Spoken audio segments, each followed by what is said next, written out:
Hey, everybody. Welcome to Amigos. I'm John. And I'm Aaron. And today, Aaron, we're talking about the best freaking game of all time, the Addams Family. Don't tip your hand, boat. They won't stick around. Now, Aaron,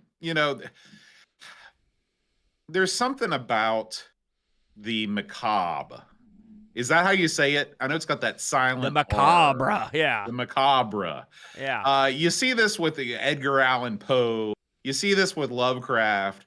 And you see it with sometimes things that are more on the kooky side, like the Addams Family or something like that. What is the slight fascination with the dark, the sinister, the deadly that we are drawn to again and again?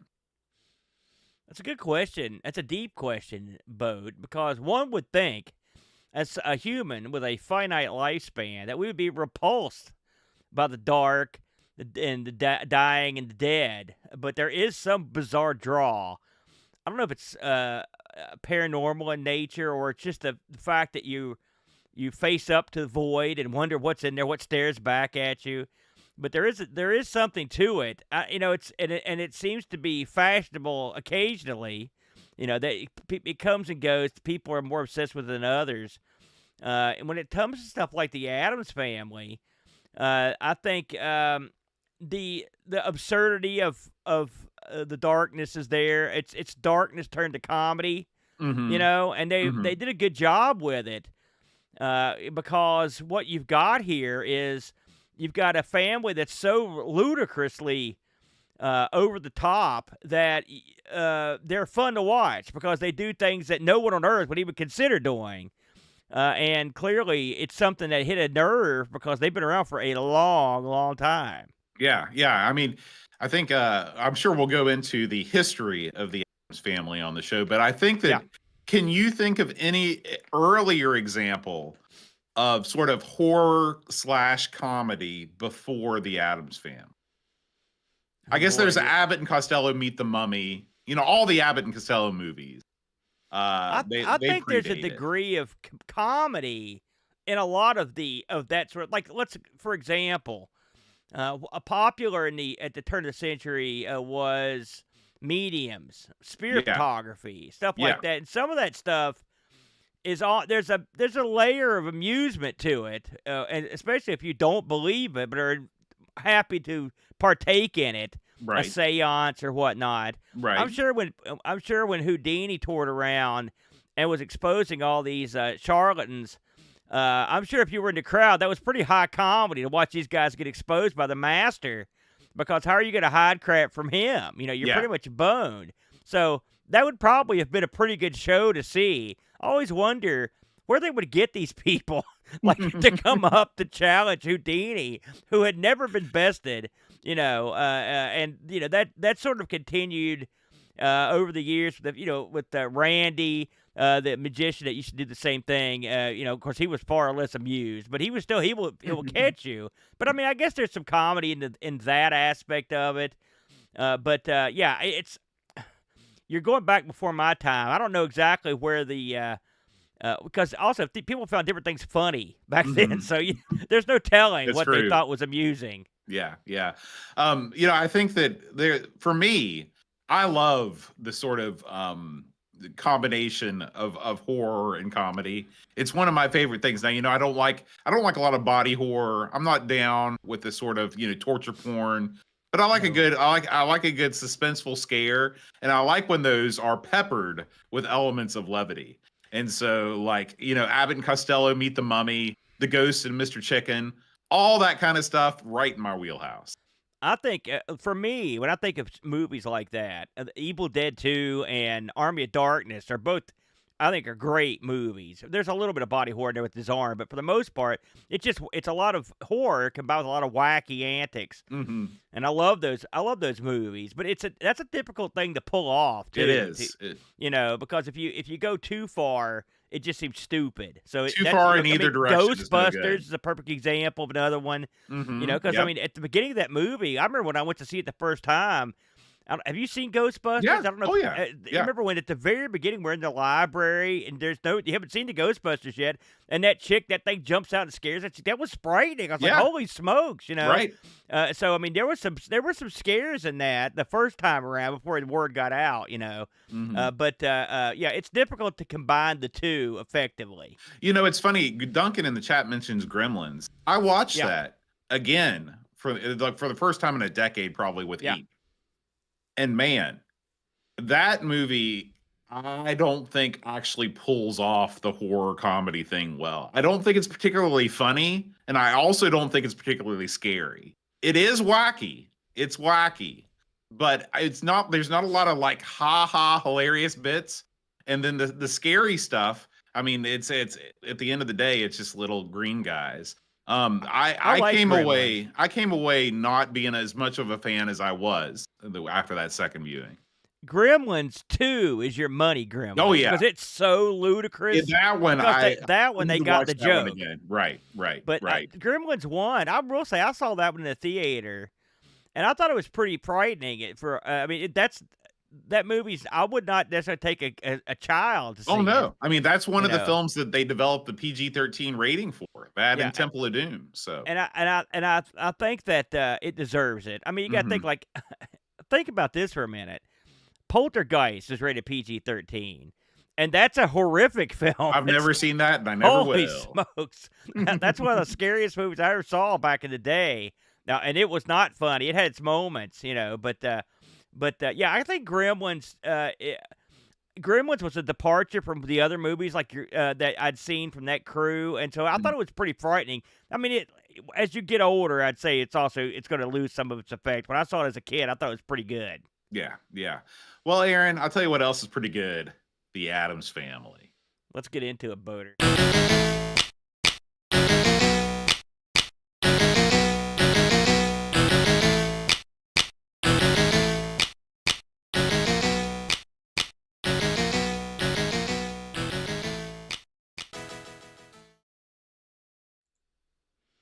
That's a heck of a theme, Boat, for the Yeah, it Addams is. family right there.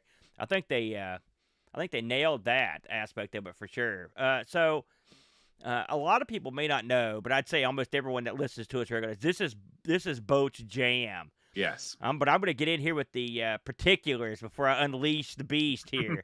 We're going to talk about Addams Family, the game. But before we get into the game, I just want to because a lot of people may not know this, and if you don't, it might be amusing to you. So of course, Addams Family, the game is based on Addams Family, the film, which came out in the theaters in November of 1991. It's funny when you play this game because right on the opening screen there's an ad to go rent the movie, which I don't know if I've ever seen another game that advertised a movie rental. That I believe is exclusive to the Amiga version. It is not on the Super Nintendo version. That's very strange. Mm. The movie The Addams Family was quite popular. It had a $30 million budget and it brought in almost $200 million. So it really made a ton of money. That's fantastic. And of course, the cast, Raul Julia as Gomez, which, by the way, Gomez is a star-making role, which we'll get to that in a minute. Which that was huge. And Angelica Houston as Morticia. When I remember when this came out, I thought, man, is Angelica Houston slumming? Like, what is she doing in this? I was surprised. You know, and Christopher Lloyd is really a star-studded cast. Yeah, among others. It's a great. It's as Uncle Fester. It's really quite a good cast that brought the movie alive. But of course, the movie was based on a TV show. It's funny, the TV show sort of has a big rep, but the TV show really only ran for a couple years. Didn't even run for 2 years. It only had 64 episodes. And this was developed in 1964 and ran through 1966, April of 1966.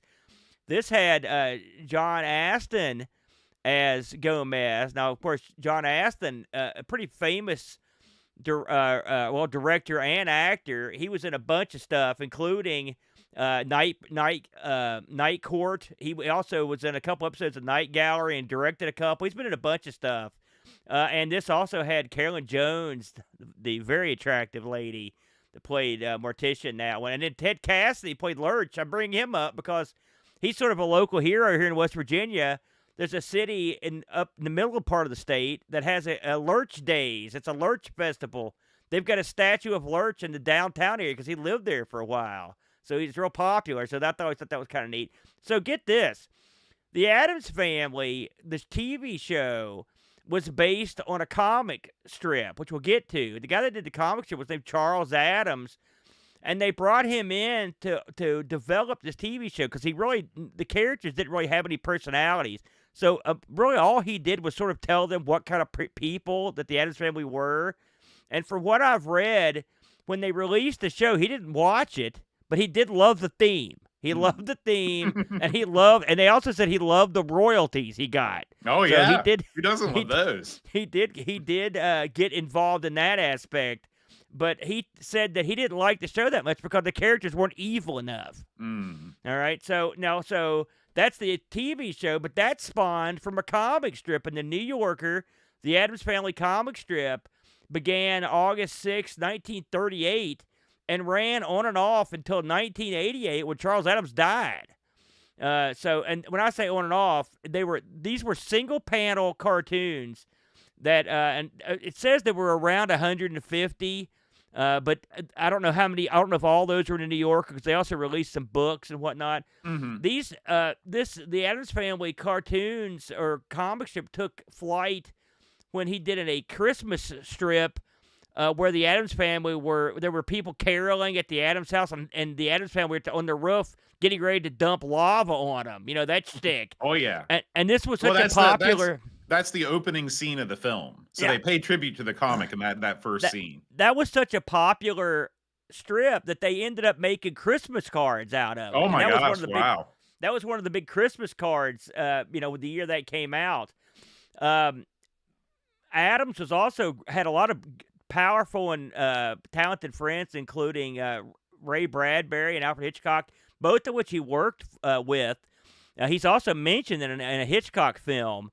And he also was a talented artist who had his art went for money. He was not just some schlup. He worked consistently and confidently for his entire life. He was very in demand and very popular. And so that's where it all came from. So, and then we're skipping over cartoons, TV appearances where they basically got back together. There were also times where they tried to start the show back up. So I mean, it was. It's been a popular...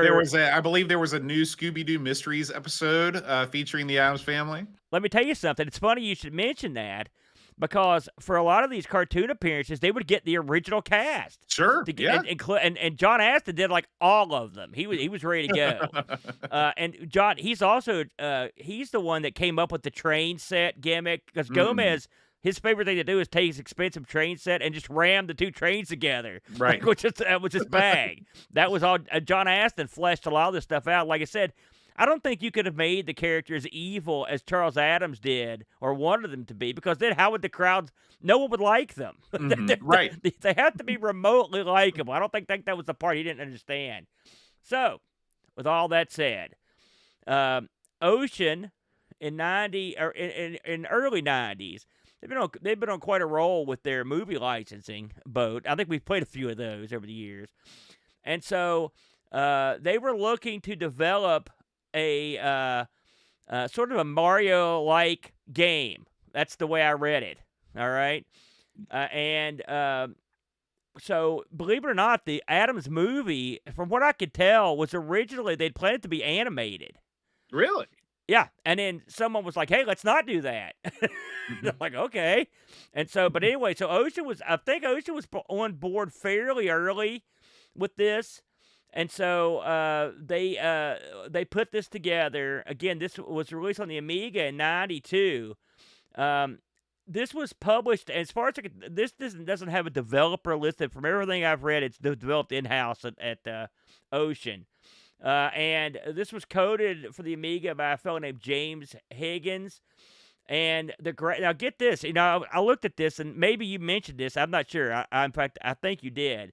But amongst the people that worked on the graphics was the grumpy old man of gaming, Simon Butler. Let me tell you something about Simon Dinosaur Butler. pie. Simon Butler is all man when it comes to art. There's one Yeah. thing and he's a good insulter too, by the way. Don't get on his bad side. He didn't do tons of stuff on the Amiga, but he did Nine Lives, Army Moves, Elf, Navy SEALs, which I like the art in that too, amongst others. It was also worked on by a fellow named Warren Lancashire, who worked on Jurassic Park and Navy SEALs. Both those have good art. Mhm. The music on this was done by Jonathan Dunn. He worked on Daley Thompson's, was it The Catholic Challenge or whatever, Dark Man, Navy SEALs, New Zealand Story, and Pushover, amongst others. The guy's got talent musically. I think he did a real good job on the Amiga version. This got now, and Bo, you may have heard otherwise. So I'm gonna yield to you here in a minute. But from what I read, the Amiga version of this was based on the Super Nintendo version. So was that the first version of this type of the Addams Family that you've heard about? I am given to understand, based on a Retro Gamer article that I've tried to find online. When I was living in the UK, I was a subscriber to Retro Gamer, and I remember getting that issue. And it had the Addams Family on the cover, and I was like, "Thank goodness somebody is finally, catching on to how good this game is." So it was and I think that when they interviewed the team, they mentioned that Super Nintendo was the lead platform and everything just kind of branched off from there. Yeah. Now, it's funny, and you know this, Boat, I know. It's funny when you look at this game, and because when they list the conversions of the game, because you've got different branches of the same tree in a lot of ways. So the version that we're going to be playing on the Amiga that we played, it was on the ST, it was on the Super Nintendo, and I believe the Genesis version is the same version as well, Bo. Yeah, You could that's correct right. me if I'm that. That's right. But then you've got the 8 bits that are in here. You've got your C64, your Mega Drive, your ZX Spectrum, and these are like this game, but not this game. Does that sound about right? I mean, they have similarities, but they're not exactly the same. No, all of the 8-bit versions are a completely different game. They are when not related at all. When I watched them play, it looks like I would get what I would say, at least on some of the ones I saw, was they used, some of them used the mansion idea and the doors ideas, but it's really the gameplay is that, yeah. There is an Addams Family mansion. There are the Yeah. You probably have to rescue the members of the family, but Right. it's not like, for example, Pugsley's Scavenger Hunt for the NES, which is essentially an 8-bit port of the 16-bit game. I see. And then rounding out the conversions, you've got your NES version, which again, it's sort of its own thing. So really, the ones that we are concerned about are the ST, the Mega Drive, and the Super Nintendo, and of course the Amiga versions. Bo, do you remember when you first played this game? Yes, I do. This game, I believe I straight up stole from my best friend growing up, who was a girl that lived down the street named Amber. I think that her family had this game, and I saw it at their house, and I noticed that nobody was playing it, and I was like, "Hey, can I borrow this?" And I don't even remember if I asked if I could borrow it. I might have just straight up, just gave it the old 5-finger discount. What system was this for? This was for the Super Nintendo. I see. And so, it ended up at my house. I want to believe that I asked permission. I want to believe that I said, "Hey, can I borrow this game and play it?" And then it just stayed with me forever. So I played this game, and at first I just couldn't figure out what to do. I was just getting killed left and right. And then I discovered the room under the stairs. And the room under the stairs starts you out, you can go to a 1-up room and get like 35 lives. And here I am for the first time in my life able to beat a platforming game because they give you enough lives to do it, to have fun and explore the world. And so I decided this was going to be my game. And so I would get home, and fast forward a couple years. I think I got this game probably in middle school at some point. Then in high school, my mom at a yard sale found an old Fisher component stereo. Fisher is not what you call a quality brand in the world of hi-fi, but this was the first record player that I had that wasn't just like a close and play. And at the same time, my high school band director, his brother, my high school band director gave me his record collection, which actually belonged to his brother, and it had Wow. all this prog rock in it. It was all this ELP and Yes and King Crimson and all this stuff. And so it became sort of like a ritual where you know how it is when you get home from school in high school, you're not doing your homework. Heck no. It's time to play some video games and listen to music. So I'd come down to the basement, I'd put on a record. Hat Chad would come over. We beat the Addams Family. It took me about as long to beat the game as it did for us to listen to the record. And so that's how I developed a love of Yes, a love of lots of 70s music. That's where I heard The Stranger for the first time. Just so many of my favorite records came out of that box. But it was all set to playing the Addams Family. So I would just play it as a way to kind of zone out while I listen to. Very good, Boat. Very good. That does explain your insane abilities on this, your savant-like skills. So let's talk about what you do. First of all, of course, the game, a platforming game where you play Gomez as you attempt to recover the members of your family. I read in the book, I read that when they made this game, all they had to go on was the movie script. They didn't have no visuals, they didn't have anything, and so they had to develop. I don't know if they even had any art from the movie or anything, so they sort of had to develop everything independently. And from what they said, there are, I don't know, parts of it that are sort of like the film. It's been a while since I watched the movie. As I recall, this is the film where there's a fake. The Fester may or may not be a legitimate person. That's correct. That's right. Yeah, and so they've captured. Think about the last third of the movie. They've captured some of the Addams people, and they've got to come and get them or something like that. So that's sort of the part, at least from what I read, that's the part that they use for the basis of the game. The last like 30 minutes of the movie. And so you've got to go rescue them. Now, Boat, I'm going to ask you this because I don't know, like, how many different bosses, how many different areas are there in the game? I mean, you've been through them all a million times. Give us some of your insight into the various areas of the game. So this is a movie made for a good game license. Okay, because in the film, the mansion is a character in the movie. They go all over the place. They've got Gomez hitting golf balls off the landing. They've got the hidden passages, secret treasure rooms, all kinds of different places that you can go and explore. And so when they built this game, even if they hadn't seen the film, they're like, okay, this is a mansion with many rooms. Okay, we're gonna go with this. And then if you do it right, the game pretty much writes itself because you just take every room in the game and you base it off your classic either Clue style mansion or your classic tropes of what we think mansions should be like.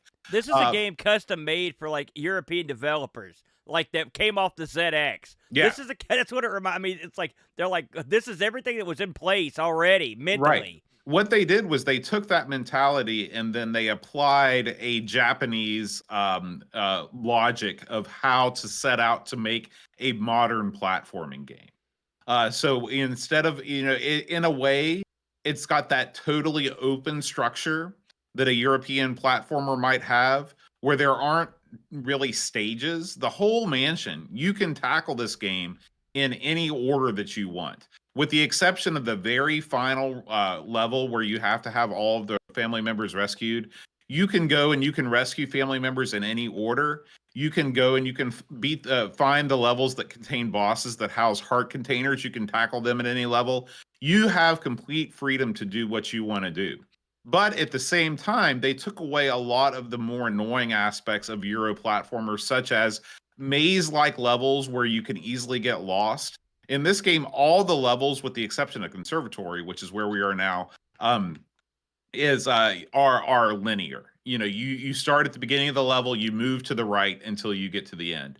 And so it takes away that frustration. It also takes away the frustration of having to collect a certain amount of objects on each level before you're allowed to leave.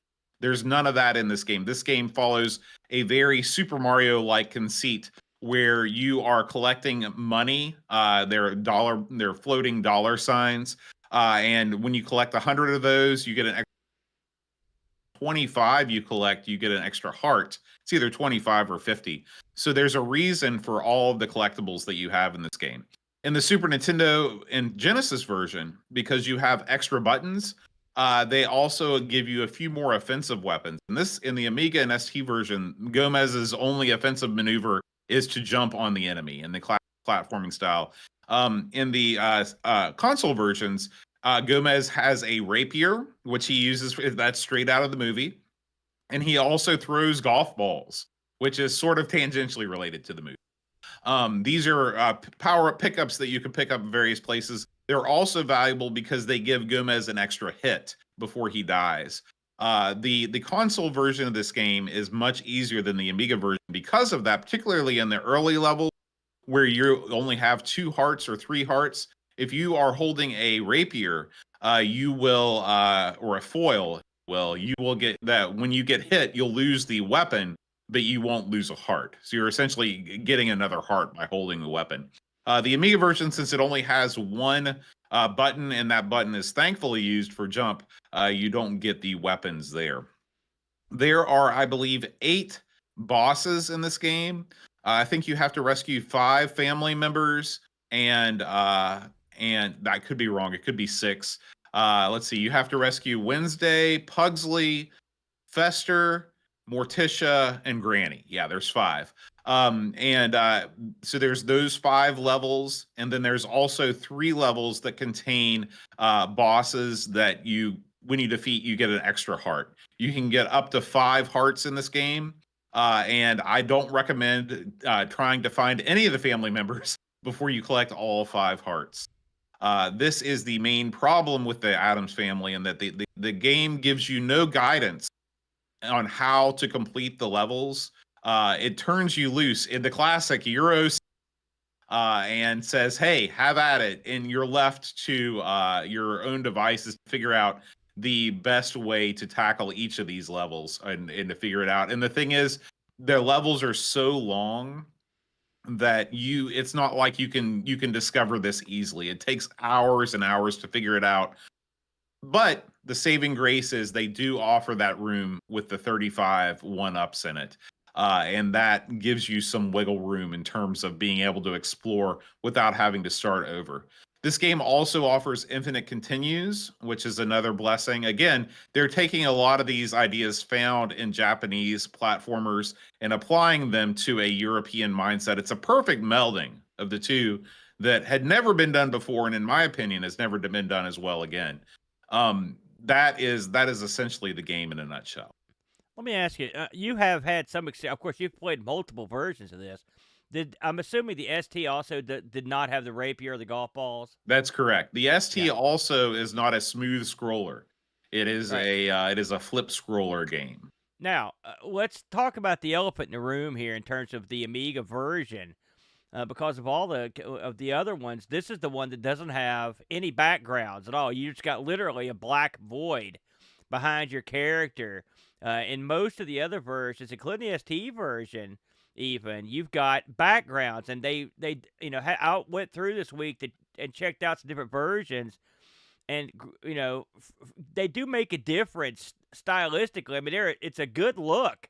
They did a good job with the backgrounds on this game. I read that the Amiga version didn't have backgrounds. Now I've heard over the years that this is probably crap, but I read that they could not pull it off. They did not have the hardware to pull off having the backgrounds, given what they had going on in the foreground. Whether that's true or not, they could have been pressed for time. There could have been any number of reasons why they didn't do it. How do you think that affects the game? Is it something that really, really bothers you, Bode, or is it something you can live with? It's something you only notice if you're familiar with the console version. Right. I think the game is good enough on its own that you don't necessarily long for having backgrounds when you're playing it. In fact, when I'm playing the Amiga version, there are several things that I miss a lot more than the backgrounds. If we're going into differences between the console versions and the computer versions, by far the biggest absence is the naming of the rooms. One of the things that makes these incredibly long stages tolerable is that when you go into each different room in a stage, you get in the classic sort of Dizzy style a cleverly named room, and you're like, okay, well, I'm in the long garden, or I'm in the conservatory, I'm in the spider stairs, or whatever. And it sort of makes you feel like, okay, even though this level is really long and kind of repetitive, at least they've given it a clever name. There is no reason why the Amiga version should not have these room names. I mean, the Amiga is a European computer. It was based on, the history of games that came off this machine is the ZX Spectrum. So, there's no reason why that should be there. The other big thing that you miss is the music. I believe that there are about six different in the console versions. The Amiga, I believe, has two plus the end sequence, which is its own separate track. Which is a shame because the music that is included is quite great. Yeah, yeah. I think the opening theme is, if not the best, it's right in the top.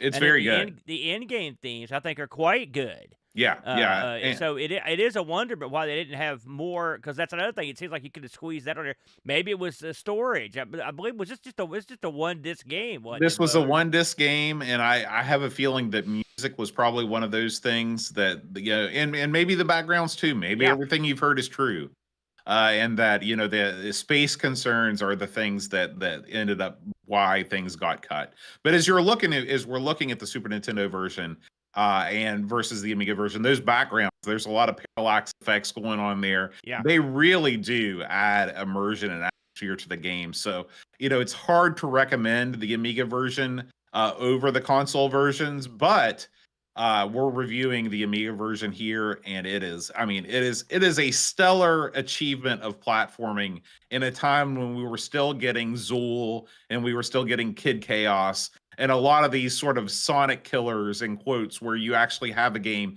that could stand head and shoulders with Mario, Sonic, Mega Man, etc. I suppose the one thing you could say is, in terms of, like, why would you play the Amiga version over other versions? Well, I think the Amiga version's better than the Atari ST version, if not necessarily the backgrounds aren't there, but aside from that, it's a lot smoother. Yeah. But you do have one thing so if you're going to play one of the, one of the computer versions, this is the one to play. And then there is Amiga differences, like you mentioned, with the rapier and the golf ball. So if you're someone who wants to particularly challenge themselves, I suppose not having access to those weapons. And also, I read some people talking about the lack of backgrounds, and there are quite a few people, more than I thought, that are happy that there are no backgrounds because it makes it easier to play the game. 'Cause stuff doesn't get lost as much. Okay, I mean that's a valid reason. So you got that now. With all that said, I am nowhere near the expert at this game that Boat is. I'm not in the same ballpark. But I've watched Boat play this game for years and years, and at every Amigathon, and often not at Amigathons, he'll crank this thing up. You played it right in my living room one time to completion, for whatever reason. I think it was on the Ouya, I believe.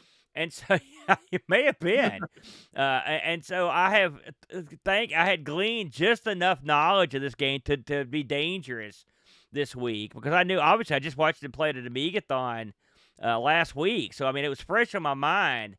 And, the first thing I did was go fetch all those additional lives, which is not, even for someone who's not skilled at this game, even getting to the point where you can get there's a sequence where you have to go in a door, get a hat with a propeller on it, run back out the door, run up some stairs, get in another door, and jump up and fly up to another level before the thing runs out. I mean, I'm not lying when I tell you I did that probably 30 times or more to get that thing. Yeah. It's not an easy thing to do. It's not. You're right. But you got to do it to get the big money up there, to get the action. And so I did it because I'd seen Boat do it. And even I'd seen Boat even have trouble with it a few times. So I knew it wasn't the easiest thing. But I thought, if I could do this, I'll be okay. You mentioned that the Amiga wisely used the button for jump in this. Yes. This is not a game where up for jump's going to feed the bulldog. You got to have a button on this. And it would not, if they had tried to get away with up for jump, this would have been really difficult, given the things you've got to do in my opinion. So I think they made the right call there. And if the game is beatable with not having the weapons, and I guess someone determined that at some point, then I think they made the right decision in not including the extra weapons. So once you get into the game proper, Boat wasn't lying. They give you no help at all. There's occasionally a little sign you can read. They'll give you a little hint on, like, maybe finding a secret or something. But you're on your own, and it's a big, confusing home. And when you open certain doors, you're just in the thick of it. And so you don't know what order. Boat knows. I've watched Boat play this for years. He knows the exact order to go to get the health containers. You start off with 2. And like you said, you can build up to more. I can tell you right now, 2's not enough. I died over and over and over because I didn't know exactly which way to go to get the health containers. So I just I would pick a level and go. I think I would represent the average person playing this game. And this game is sadistically made. It's a diabolical game. Everything you don't like in a platform game, every aspect of the platform game that you find difficult, this game has times a million. Difficult, pixel perfect leaps, it's got them. Leaps where you have to jump straight up from an area where you can't possibly jump up, it's got them. Leaps where you have to literally bounce off the enemy to get to the point where you need to go, and there's no other way to get there, it's got them. Places where you have to backtrack to hit buttons, it's got them. I mean, it's got every sort of nefarious thing you could stick into a platform game. I mean, I don't know who sat around and thought this thing up. I mean, but now, they were an evil person. I will say this, okay? I will say this. Everything you said is true. But in this game, there are 0 blind jumps. There are 0 one-hit kills. And there are 0 pit deaths. Well, that's yes, and I will. And if this was a game that gave you 3 lives, I would give this thing a big fat F.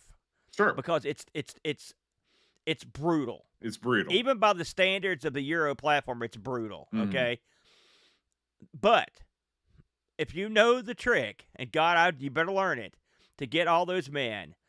And then it's funny because even when you die, there's tricks to get more men on the continue screen. And one thing I respect about this game is the fact that they put secrets in this game on top of secrets. Just when you think you've figured out the secret, there's a secret. Like there's one, just for example, there's an area where you just walk through the wall, and behind the wall there's stuff. And then when you jump up, you can jump back up to the maze, but if you jump up and go through another wall, there's more stuff hidden there. Yep. So, like, it's double secrets. Secrets on top of secrets. Secret walls, secret doors, secret blocks to beat the band. Secrets on the continue areas. I mean, there are secrets everywhere. I found all sorts of them. And that's fun. That gives the game, the doors on top of doors. Let's not forget that. Hidden doors on top of other doors. There's all sorts of secrets, and it gives you a plentiful amount of men.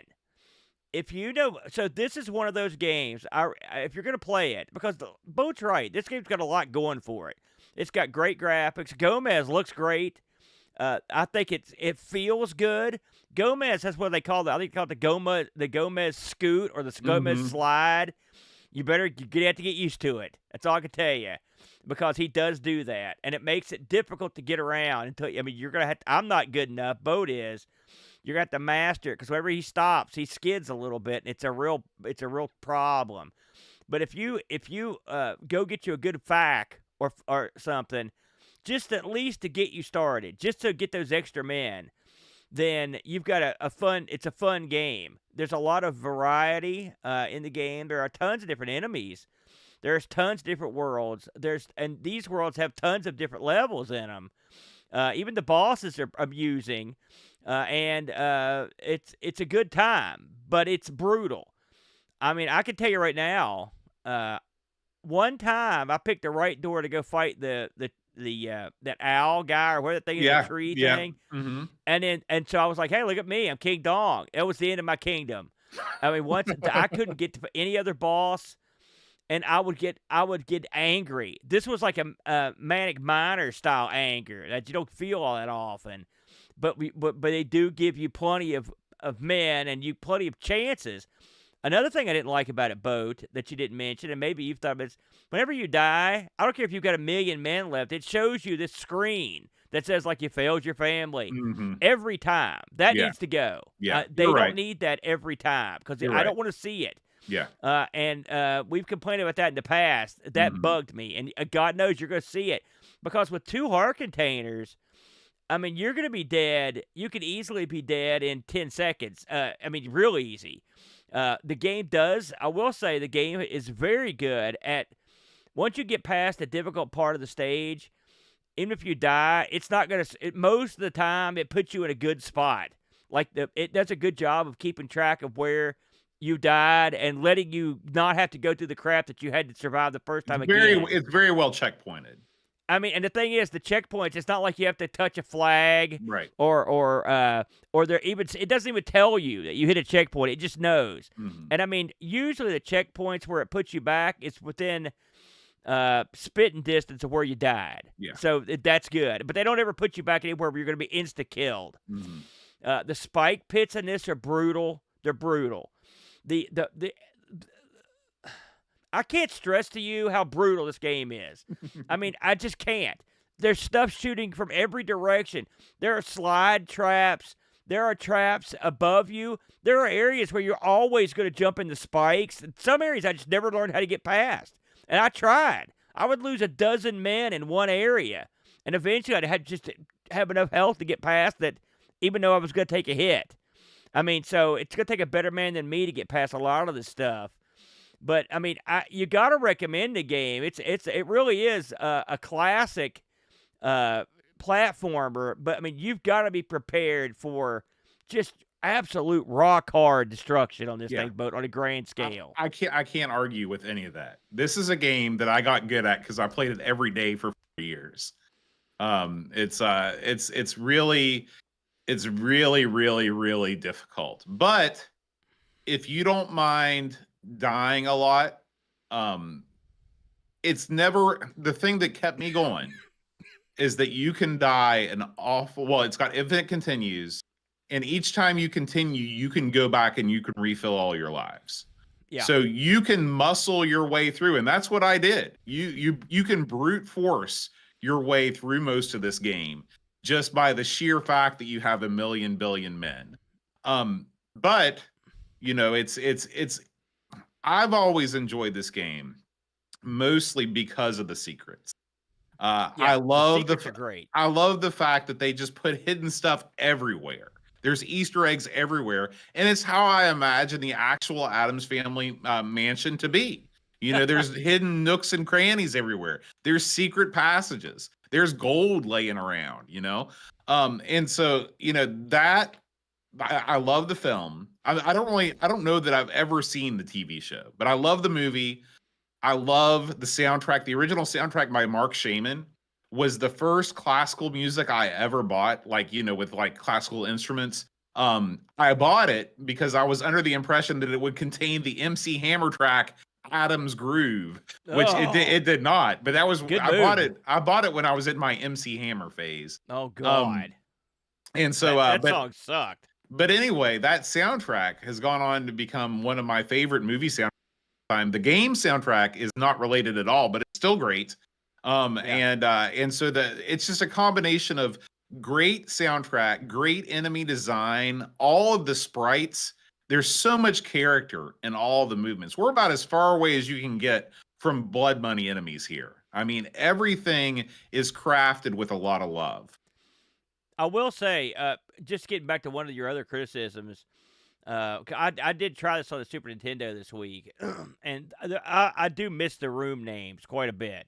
And it sounds like an arbitrary thing, but it also, I just think it's cute to have those. I don't know what it is about it. It gives the room a little more character. It's got a name. Yes. You know, I don't know what it is. So I do, it is a shame that they got rid of those. You know, this game was so difficult. I really honestly wondered how people looked at it when it came out, because I thought to myself, I mean, I was looking at the comments on Lemon, and it's funny. They were as wide ranging as you could get. There were people calling this the best platform game on the Amiga, and I saw a guy said, "I'll take Batman over this any day, any day." Like this is trash.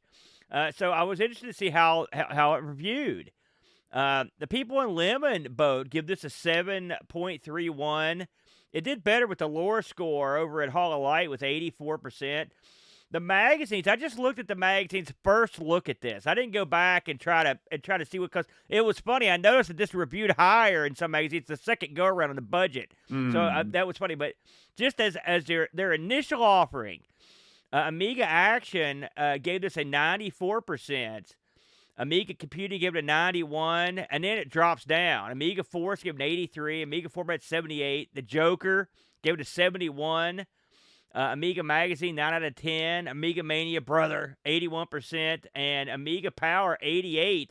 CU Amiga, 95. You get the point here. These are scores that I would say are B+ to A- scores. So I think it was well received. Yeah. By the way, just in case you were wondering, Amiga Addict actually reviewed this a couple years ago, and they gave it a 92%. So you don't have to kill Pixels of Dawn and his crew. Well, Bo. do you know who wrote that review? Was it you? Do you seriously didn't know that? No, I didn't know you wrote the Okay, review yeah, for that. yeah. Why am I not? Why 92? What did you dock it for? Because it's not a perfect game. It's got flaws. But 92 is a B score. Well, not anymore. I guess it's an A. You give this. I mean, this is an A. Where do you put this? It's an A+. This is no. I mean, this is an A- B+ game. Any day of the week. Did we get any Discord action on this thing, Boater? Yes, we did. We got one review, and I apologize for my my camera motion there. I'm Boats at recording sea. this in a precarious place. Let's see. We go up here to the review section, and we read from Pajako 6502. He says, an absolutely stonking console quality platform on the Amiga and OCS as well. That's Stonking? right. Stonking. That's one of my favorite British terms. I've never It actually heard that means before. good. You've never heard doing the stonk? No, I don't. Oh, That's not man. familiar with look, that one. Look that up. It says this game set a benchmark in what could be achieved in the right hand. Colorful graphics. Yeah, we should talk more about how this is an OCS game too, because this is colorful as all get out. Yeah, although if it was AGA, maybe they could have had the back. Oh, here it is. Anyway, he says it's a huge game map and in-game sound effects. I really do think the Amiga has the best music. Although the game is a movie tie-in, it's light on the actual tie-in, but it works really well, and the team put together a well-thought-out platform game. Aside from some minor differences, the Amiga, SNES, and Mega Drive are all comparable in the grand scheme of things. Now, slight tangent as I went to pop a thought into the old brain box. I saw echoes of Jet Set Willy by playing recently. Just me? Okay, well then moving on. Don't be fooled by the cute graphics and jaunty music. This game is tough. Probably the sort of punishing game that Gomez would enjoy in real life. On the plus side, you can get a fire sale load of extra. There are continues and codes. That's right, we forgot to mention the codes. There are also level codes to get you back your extra hearts. So it really does, the game does look after you sometimes. Question, Gomez skid stop, irritating as heck, or just that I suck at the game?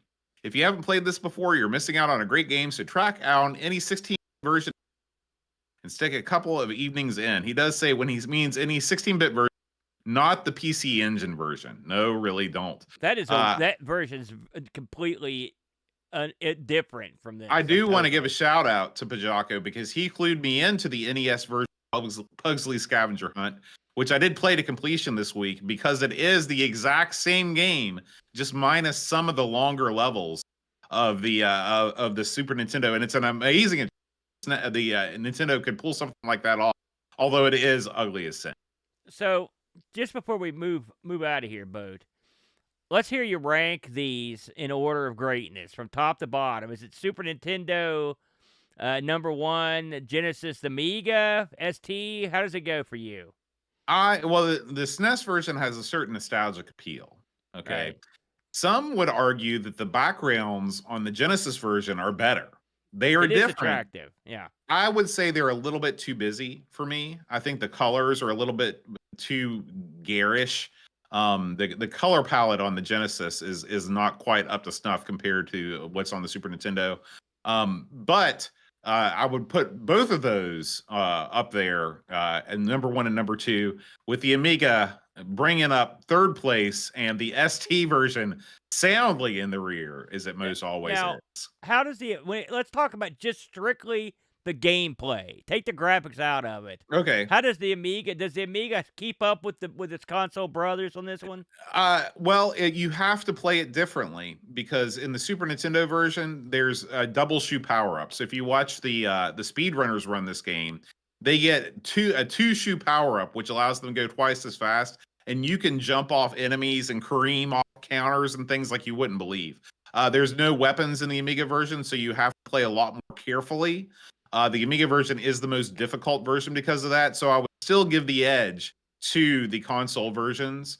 But like I said, it is a solid third place. Very good, very good. So, just one quick item, and then we'll take this one out. I looked this up on eBay. Boat, do you own a copy of this? I game? do. I should have fetched it from the shelf earlier. Shout out to Dave Velociraptor for sending me a boxed copy of the Addams Family for the Commodore Amiga. Very good, very good. Well, I actually saw one of these going. Now the box was a little rough, and it said it smelled like smoke. But I saw one of these going for $20. Believe it or not, in the UK. All these are from the UK. Then I saw a couple eager beavers trying to get $166 or even $200 from the Addams Family. So I think if you nose around, I'd say they sold enough copies of this to where you could probably get a copy and not pay 200 big bucks for this. But yeah, overall, Boat, any parting thoughts on this one? You know, Adam in the chat mentions the Addams Family cartoon. I've forgotten about that until just now. This was a Saturday morning cartoon that came out on the heels of the movie, and I enjoyed it very much. It further explored sort of the kookiness of the mansion. The characters were all wacky. It was probably more comparable to the TV show than the film itself. But a big shout out to the Addams Family cartoon. That's a good watch too. I do want to mention that the part of Gomez is only meant for stars. If you look at the people that played Gomez, you got John Aston, you got Raw Julia, and then in the later releases, you've got the King Dong, Tim Curry, that also came in. Now those aren't the best, but Tim Curry's great in everything he's ever done. He's always great. So if you're gonna play Gomez, you're gonna be all man. So Bo, maybe one of these days you'll strap on the mustache and give it a whirl, brother. I can't wait. Welcome to Retro Rewind. I'm your host, British Jones. Whether you're into the Amiga, Commodore 64, or Tiger floral print speed suits, Retro Rewind has all you need from the friendly hosers of the Great White North. Looking to upgrade your Amiga? Check out the Amiga OS 3.2.2 Kickstart ROM for just $18. Or maybe you need a C64 or C128 diagnostic harness. Grab one while they're hot. Don't miss our best sellers like the 1541 Transit Card for just $1, or the incredible Amiga Coin Cell Battery Adapter. Shop now at Retro Rewind Limited and bring your classic computers back to life. Retro Rewind Limited. Frank's the man. Amiga News.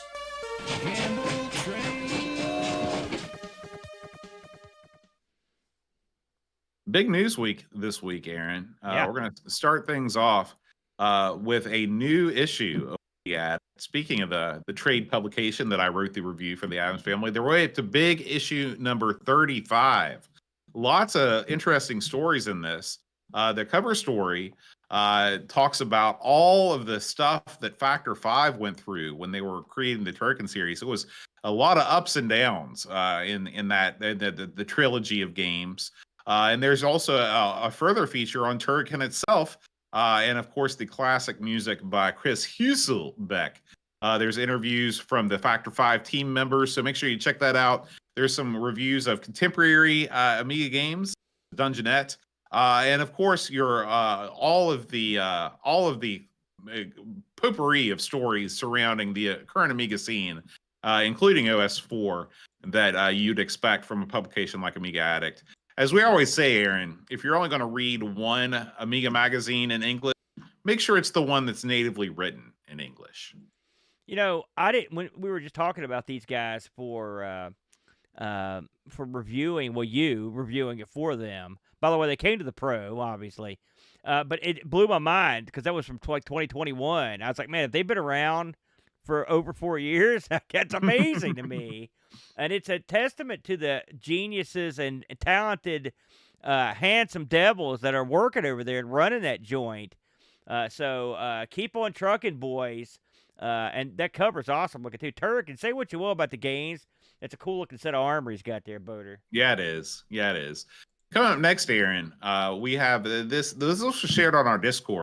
I didn't ask Alien Breeder for permission to do this, but I knew that he might appreciate it. This is our Alien Breeder, frequently reviewer of the games that we play here on the show.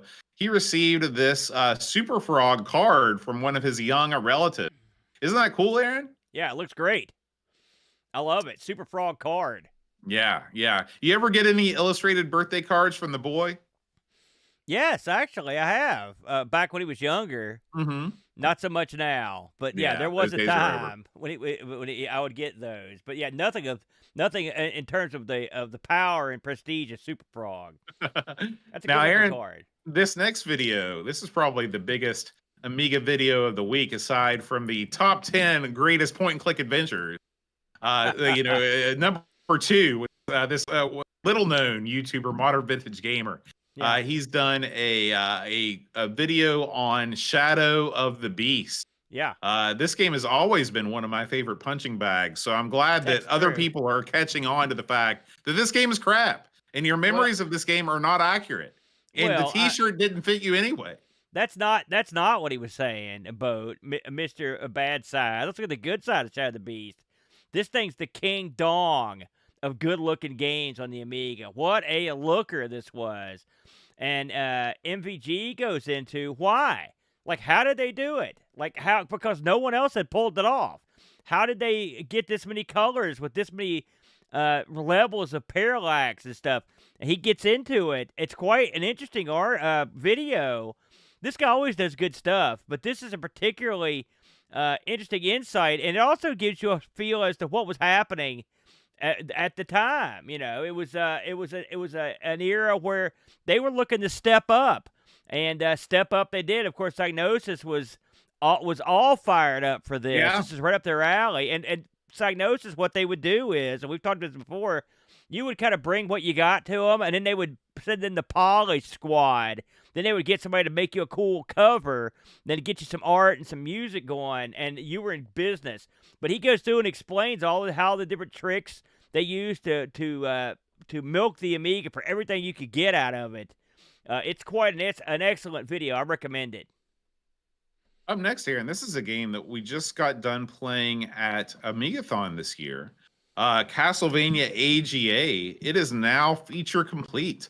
This game was amazing when we checked it out. I couldn't believe how great it was.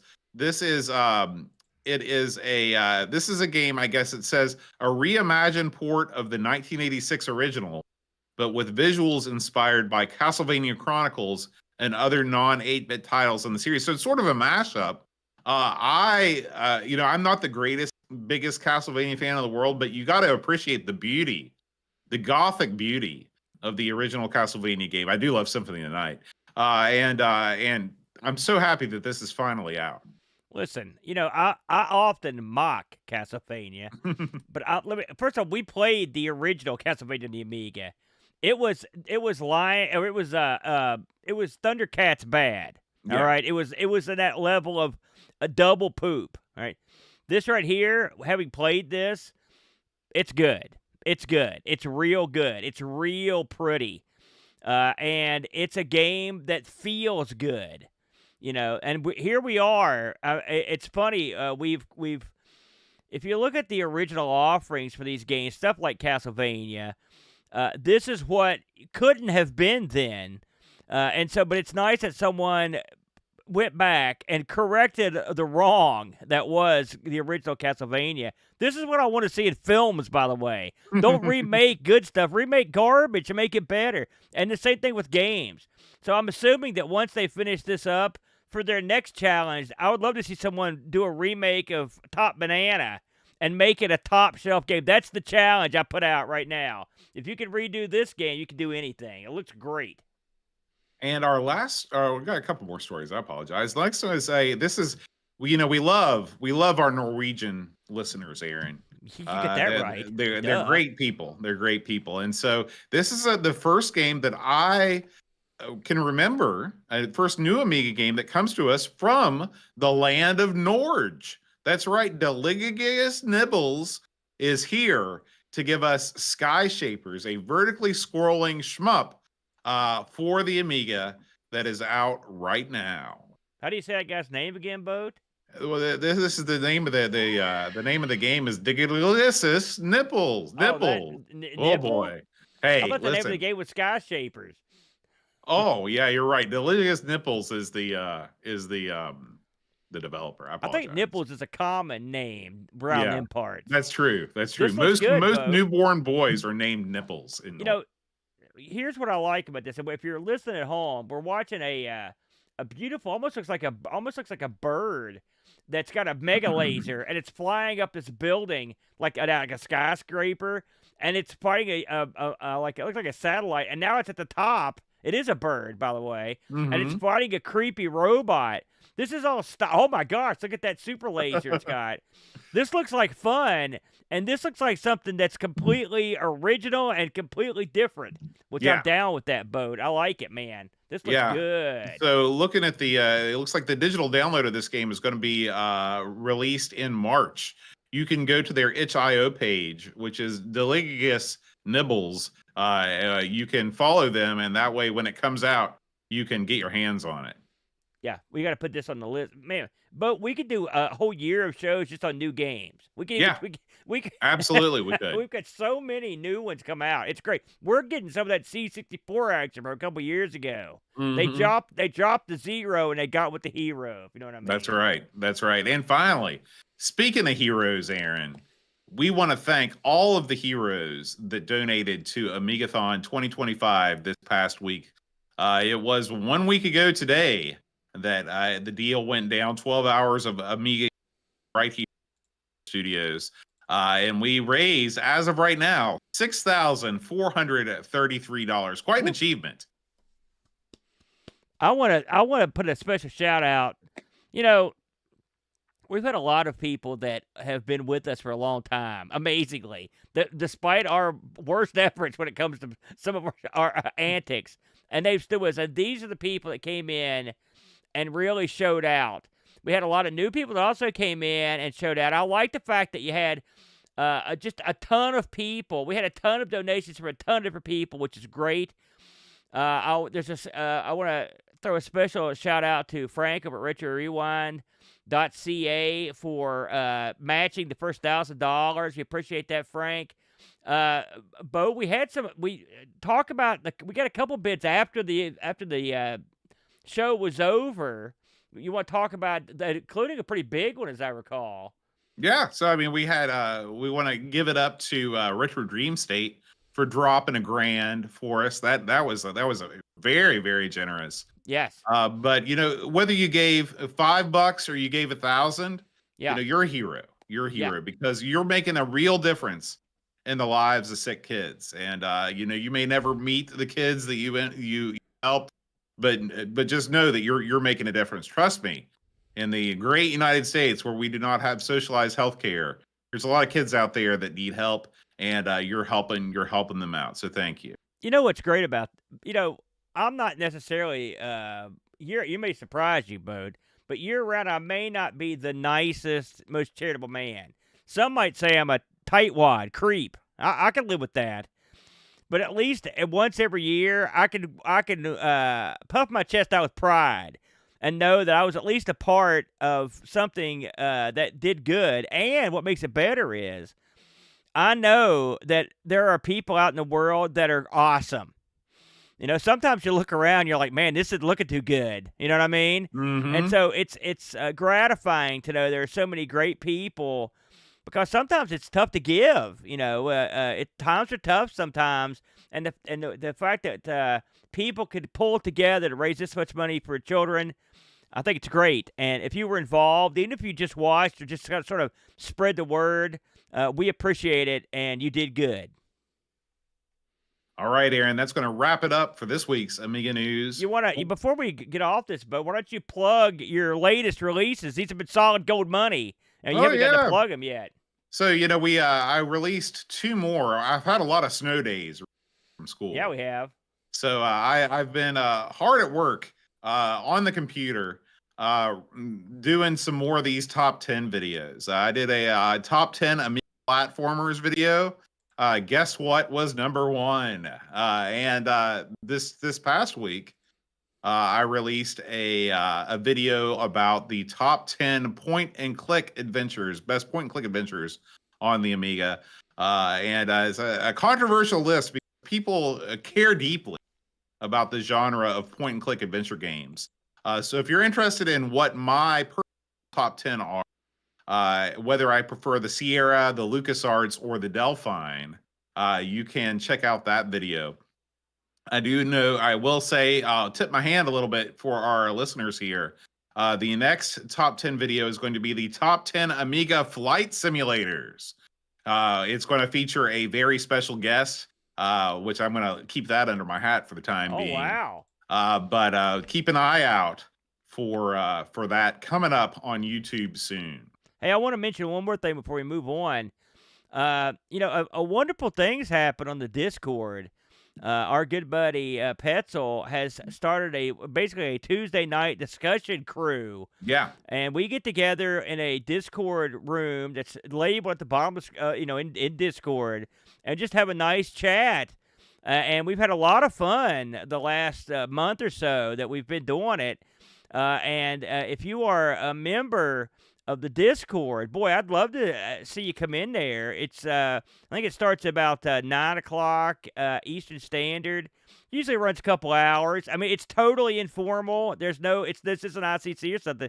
We're just in there chatting, having a good time, and we'd love to talk to you. We've had a good turnout so far, and it's always fun. I thought, I'm going to get the word out on this in case you want to stop in and say hi. I know that's a little bit late for some of our European folks, but no biggie. I think there's a European version of this flavor coming soon that you'll be able to hang out with some of those folks and chat at a different hour. Started. It's already started. Edvin takes over Petzel's Hangouts. Oh, beautiful. And he does his own thing for the Euro people.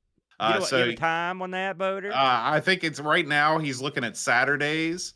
But if you just hang out in the Discord long enough, you'll learn it from osmosis. Very good, and we'll post it somewhere too. So yeah, there's always something going on in Discord, and if you are one of our Discord members, we would love to get you in there and get you active, Boat. Yeah, and if you're curious how you get on the Discord, this is one of the many benefits you get by becoming an Amigos Amigos podcast Patreon.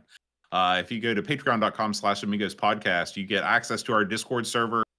You get full uncut episodes, which go on several hours longer than our normal episodes. We can't shut up. Yeah, we can't shut up. You get a special magnet and Christmas card at the end of the year. There are endless benefits. That's a lie. Those are Boat might give you a little smoochy. And so, like I said, we've had some new patrons sign on past couple weeks. We appreciate you guys being here, and everybody that's been with us for going on the past 10 years over on Patreon. It's a big reason why we still do the show every week. Aaron, what's coming up next on Amigos? Let's find out, Boater. In the immortal words of Lurch, looks like we're going to be playing some Neighbors, the game based on the TV show. Boy, I actually I gave this a limited go on one of the disaster streams a couple weeks ago, and it's not what you think. Just put it that way. No, I'm gonna have I thought. This brings me back to our glory days on our player. Yeah. where it's like, neighbors. Guess I'm gonna have to watch 3 or 4 of these episodes to see what this is all about. Yeah, I'm going to watch some. It's funny, I was just talking to Ian Lee a couple weeks ago that one of the fun things about the show is we get to learn. And now we're going to learn about this show. This is an Australian show, right, Boater? I think so. It's got a big honking map of Australia on the cover, so I hope it. I just thought that was an amorphous blob there, Boat. Sorry. Much like myself. I don't know. You're more of a gelatinous cube, really. Thanks, Boat. All right, guys. Thanks as always for watching. We will see you next time. And until then, adios. Amigos is made possible by contributions from listeners like you. Patreon supporters help choose the games we play, receive exclusive magnets, and get access to the Amigos Retro Gaming Discord server. Visit patreon.com/Amigos Podcast if you'd like to support the show and join our community.